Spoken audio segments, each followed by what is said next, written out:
عطا بن یسار نے بیان کیا اور انہوں نے ابو سعید خدری رضی اللہ عنہ سے سنا کہ نبی کریم صلی اللہ علیہ وآلہ وسلم ایک دن منبر پر تشریف فرما ہوئے، ہم بھی آپ کے ارد گرد بیٹھ گئے۔ آپ صلی اللہ علیہ وآلہ وسلم نے فرمایا کہ میں تمہارے متعلق اس بات سے ڈرتا ہوں کہ تم پر دنیا کی خوشحالی اور اس کی زیبائش و آرائش کے دروازے کھول دیے جائیں گے۔ ایک شخص نے عرض کیا، یا رسول اللہ، کیا اچھائی برائی پیدا کرے گی؟ اس پر نبی کریم صلی اللہ علیہ وآلہ وسلم خاموش ہو گئے۔ اس لیے اس شخص سے کہا جانے لگا کہ کیا بات تھی؟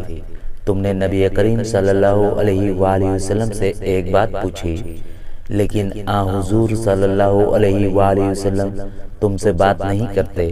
پھر ہم نے محسوس کیا کہ آپ صلی اللہ علیہ وآلہ وسلم پر وحی نازل ہو رہی ہے۔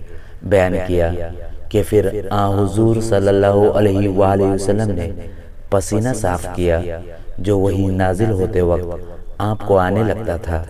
پھر پوچھا کہ سوال کرنے والے صاحب کہاں ہیں؟ ہم نے محسوس کیا کہ آپ صلی اللہ علیہ وآلہ وسلم نے اس کے سوال کی تعریف کی۔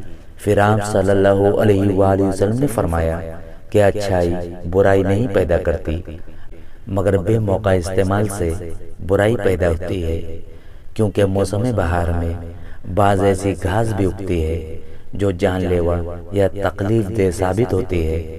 البتہ ہریالی چرنے والا وہ جانور بچ جاتا ہے جو خوب چرتا ہے، اور جب اس کی دونوں کوکھیں بھر جاتی ہیں تو سورج کی طرف رخ کر کے پاخانہ پیشاب کر دیتا ہے اور پھر چرتا ہے۔